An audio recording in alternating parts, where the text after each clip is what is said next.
Let's talk about continuity. Continuity. Do you need what? Yes, just a few. I'm going to start on the first page. I don't. Pre-cal keeps asking about their books. I keep asking about y'all's books and pre-cal's books. I am so sorry. I'm fine with seeing out loud. I would rather have my own. Right. Like, I don't know. Coach Collins keeps saying, this week, but they're not in here. We should all say something to someone noisy. Yeah. Yeah, me too. It's Coach Collins, but they ordered new ones for the whole district.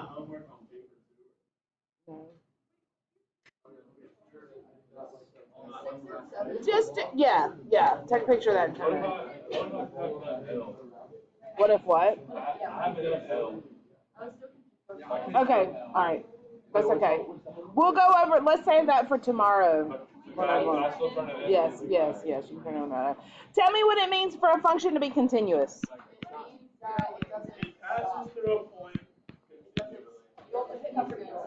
There you go. You can draw it without lifting your pencil. We're going to come up with lifting up.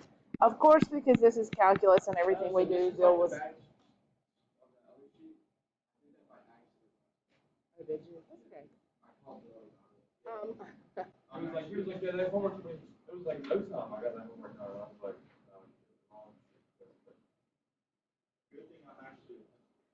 all right, so we're going to define continuity a little more formally now, just as we did with the asymptotes. Okay, you knew what an asymptote was, but we defined it with limits. We're going to do the same with continuity. We're going to talk about that too. That's discontinuity. Yep, we are. We're going to talk about the types of discontinuity. You're exactly right. Ahead of the game. If not, tell the type of, but you have to, right. Yeah. Yes. Okay, so let me give you the definition calculus-wise of a continuous function.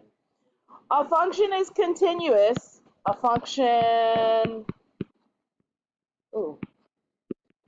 is continuous.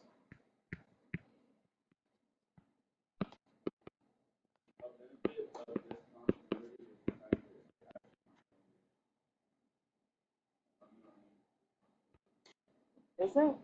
You have so many middle names, I don't know how you keep up. If it has to meet two criteria. Fine. Okay, yes, it has to be defined, but the limit, I'm just saying C is any constant, so any point. In order to be continuous at a specific point, the limit as you approach that point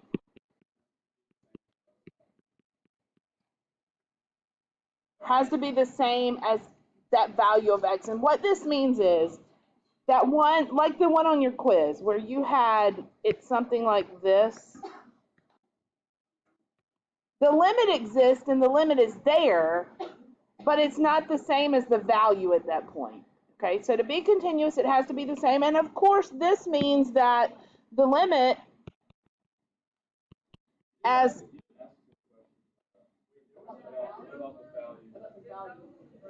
oh, I didn't? no. Dang. I was looking for it too. Yeah, I was just asking the function. I mean, I would have gotten it. Yeah, then I messed up. I was like the 3 points. Right, so that's discontinuous. This is number 2. What? Are you serious right now? All right, so 2 criteria, and really I probably should have listed number 2 first. That essentially just means that the limit has to exist at that point. If the left-hand limit equals the right-hand limit, that's the definition of the limit existing at that point, right? So the limit must exist, and the limit must be the same as the function value. And so it makes sense, right? Yeah, what? Yeah. Does that make sense? Yeah. All right.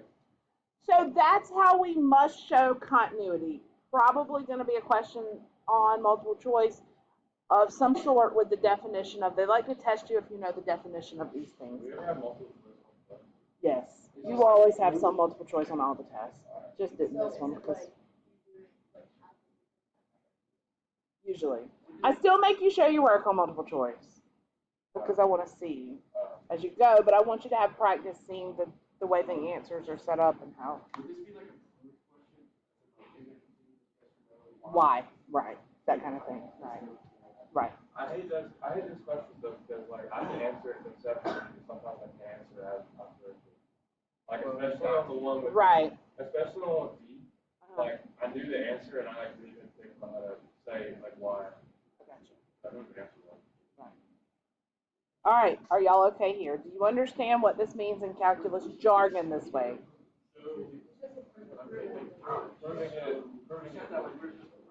Yeah. No, you weren't. Is this okay? Everybody okay with the way this is? The symbols, the notation, the jargon, the calculus jargon here.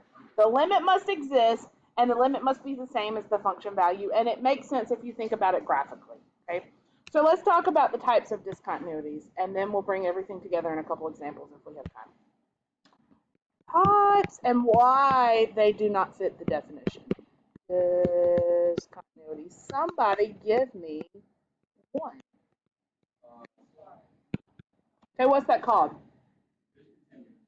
What type of discontinuity? The type. A hole? Okay, a hole is one. You're exactly right. A hole. That is one type of discontinuity. What does it mean to be a hole in the graph? Top and bottom.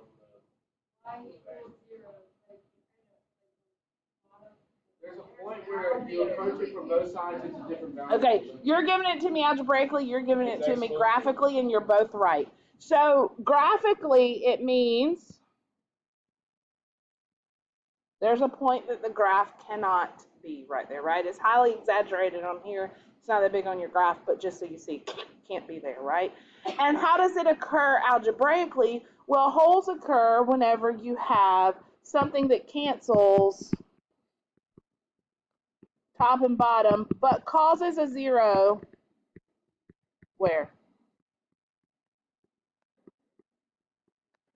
In the denominator before canceling.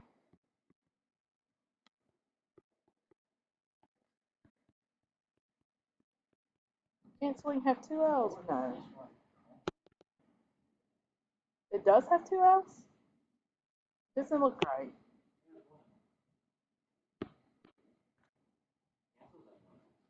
Before you cancel. So what that looks like algebraically, for example, would be something like 3x times x minus 1 over x minus 1. Where's the hole? Right.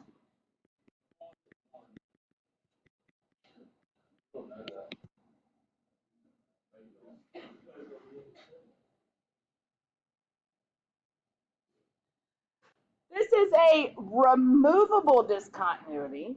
Why? I can remove it from the equation, right?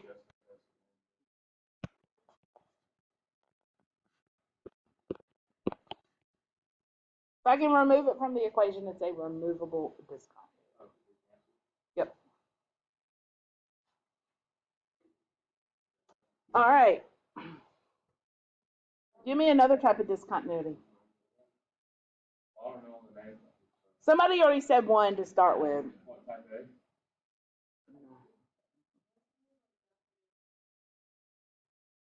What's that?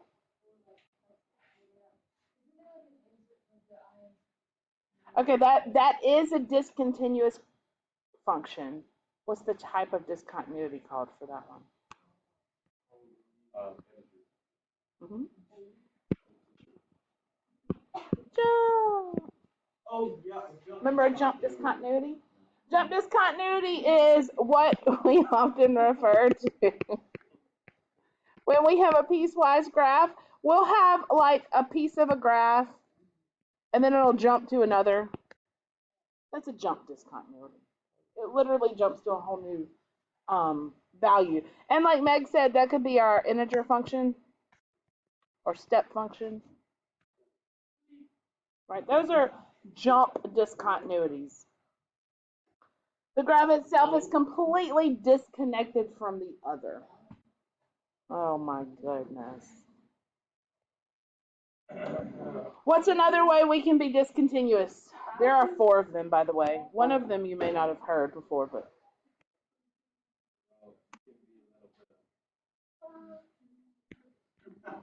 oh my gosh. Somebody give me another discontinuity. Well, give me something that causes the graph not to be continuous. An asymptote. You're exactly right. An absolute value is continuous. But Katie's correct. An asymptote could cause it not to be continuous. So this type is called an infinite discontinuity because forever and ever it's not continuous at that point. Okay, so these are my vertical. Yes, ma'am. Yes. Well, it depends on the rational function. Most of them are because they have those asymptotes. Horizontal asymptotes do not necessarily cause it to be discontinuous all the time. And I'll show you why. All right.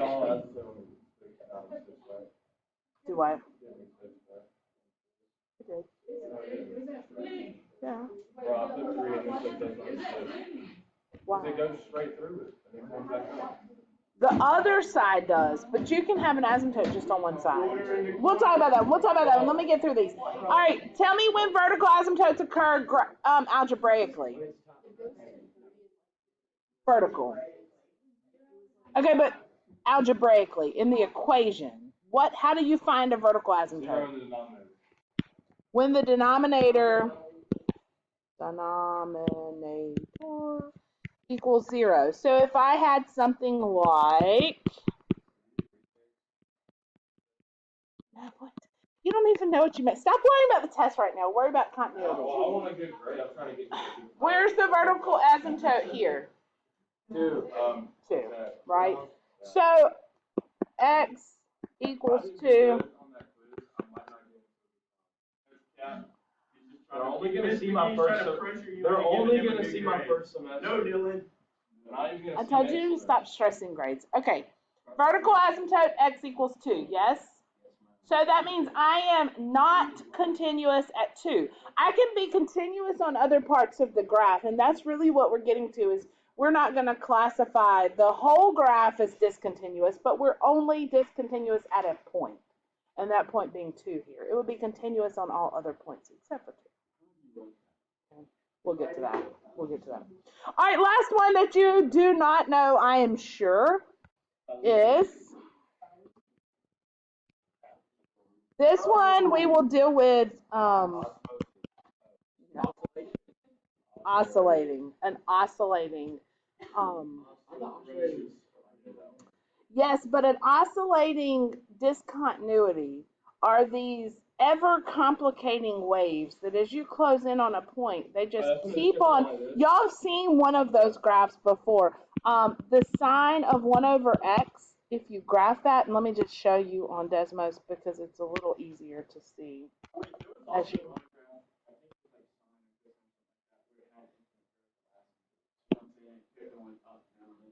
yes, correct. Oh my goodness. I don't even know why y'all keep doing that. I don't understand. Okay. Look at this graph. Right? As you go in, and as I zoom in more and more, it's continuing to do the same thing. The closer you get, the closer it is discontinuous because, and the type of discontinuity here is oscillating.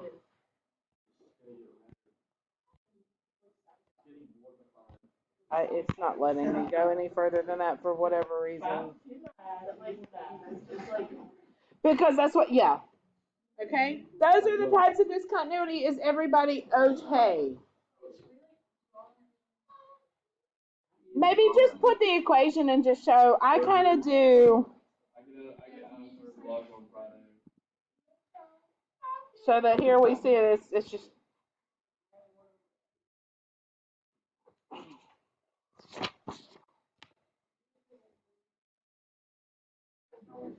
So wait, so what would the function? Wait, so what would x or what would f of x be approaching? 0? It's not approaching anything. That's weird. All right, let me show you an example quickly because I'm almost out of time. I have like 2 minutes. Is it 55 or 50? Oh, cool. We can do a couple examples. Okay. X plus 1 over x squared minus 4x plus 3. Yes. Tell me if it's continuous or not, and if it's not continuous, where is it not continuous? And what is the type of discontinuity? This is a Oh. No, this is a non. I'm not doing that. It's an asymptote. Gray, what is gray? Gray is not calculated. Yeah, not calculated. This is an easy one to do without a calculator.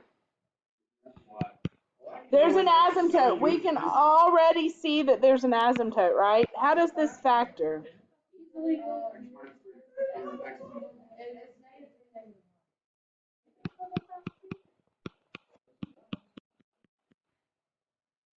If that had been x plus 1, I'd have the whole situation, right?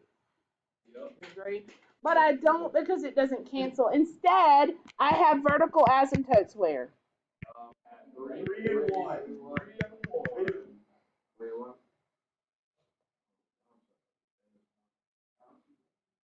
Where are the discontinuities here? It's discontinuous at 3. And what's the type of discontinuity? Infinite. Wait, for this one, why couldn't you run negative? Why is it called infinite? What is? Because they're vertical asymptotes. Because we wrote that down. Yeah. But Any vertical asymptote is an infinite discontinuity at x equals 3 and x equals 1. Y'all okay there?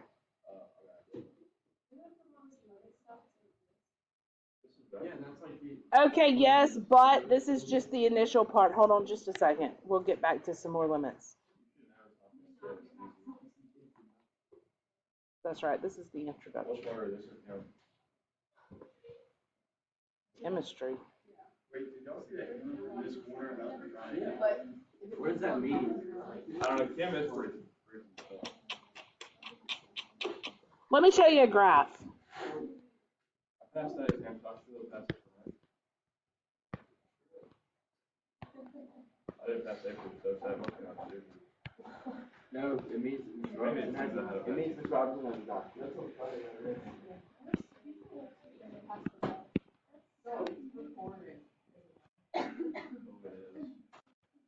following us.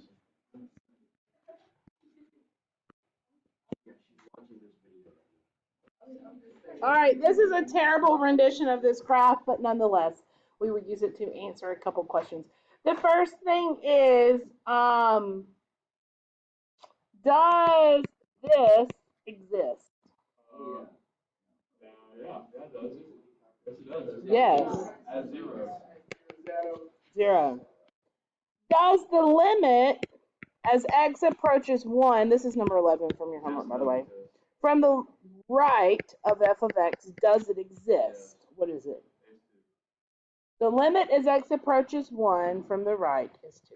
You are correct. Does the limit as x approaches 1 from the left exist?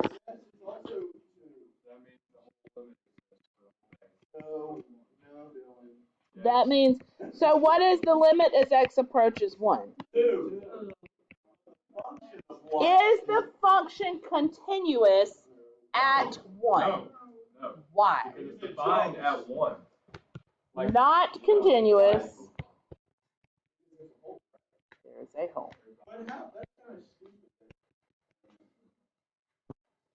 Because the limit as x approaches 1 of f of x does not equal f of 1. That's how you write that. I'm getting a little slower there. That's okay. I put this is why. You know, I always understand the lessons, and then I get to the homework. Let me do, I wrote this wrong, I'm sorry. F of 1. I started with -1 and then moved to +1. F of +1 is 1.